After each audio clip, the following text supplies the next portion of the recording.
नमस्कार दोस्तों, अगर आप यूपी में हैं और यूपी से हैं और अगर आप टेट या किसी अन्य प्रतियोगी परीक्षाओं की तैयारी करते हैं तो ये वीडियो आपके लिए बहुत ही महत्वपूर्ण होने वाला है। इसलिए वीडियो को बिना स्किप किए आप लोग पूरी चीज़ों को देख के एक बार फिर जाइएगा।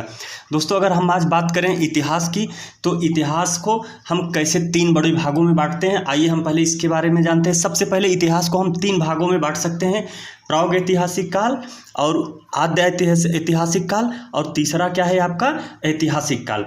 सबसे पहले हम बात करते हैं अगर प्रागैतिहासिक काल की, तो ये वह समय है जब इंसान लिखना नहीं सीखा था, इसलिए इस काल की कोई भी लिखित जानकारी नहीं है। इस समय के बारे में हम केवल खुदाई और औजारों, हड्डियों और गुफाओं की चित्रकारी से हम जानते हैं, यानी कि जो कुछ भी जानकारी हमें मिली है अब तक वो केवल खुदाई में मिले हथियारों, हड्डियों और गुफाओं की चित्रकारी से जानते हैं। इस काल को भी आगे 3 भागों में बांटा गया है। सबसे पहला है जिसको हम बोलते हैं पाषाण युग, यानी इंसान जब पत्थरों के औजारों का इस्तेमाल करता था। दूसरा क्या है कांस्य युग, यानी जब इस इंसान कांसे के बने हथियारों का इस्तेमाल करता था। और उसके बाद आपका तीसरा है लौह युग, अर्थात जब इंसान लोहे के बने हथियारों का उपयोग करता था, उसको हम क्या कहते हैं लौह युग। दूसरा आपका आता है आद्य ऐतिहासिक काल, या फिर आपको उसको बोलते हैं प्रोटो हिस्टोरिकल पीरियड।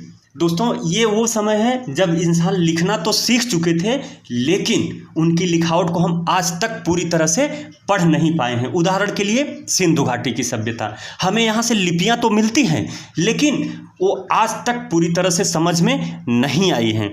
और इसको भी ये हम 3 भागों में बांट सकते हैं।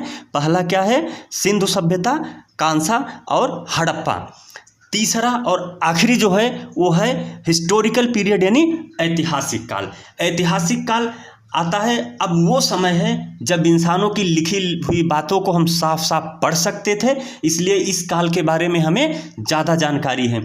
राजाओं के आदेश, ताम्रपत्र, सिक्के, किताबें सब लिखित रूप में मौजूद हैं। भारत के ऐतिहासिक काल की शुरुआत मानी जाती है मौर्य साम्राज्य से, खासकर सम्राट अशोक के अभिलेखों से। दोस्तों, अगर अभी तक आपने चैनल को सब्सक्राइब नहीं किया है तो चैनल को सब्सक्राइब कर लें और इसी तरीके की जानकारीप्रद वीडियो आपको मिलती रहेंगे। और आने वाले एग्जाम में कम से कम 15 से 20 क्वेश्चन आपको हमारे बनाए हुए 60 वीडियो से मिल जाएंगे। इसलिए हम एक बार फिर से आपसे रिक्वेस्ट करते हैं कि वीडियो को लाइक करें और चैनल को सब्सक्राइब करें। Thank you.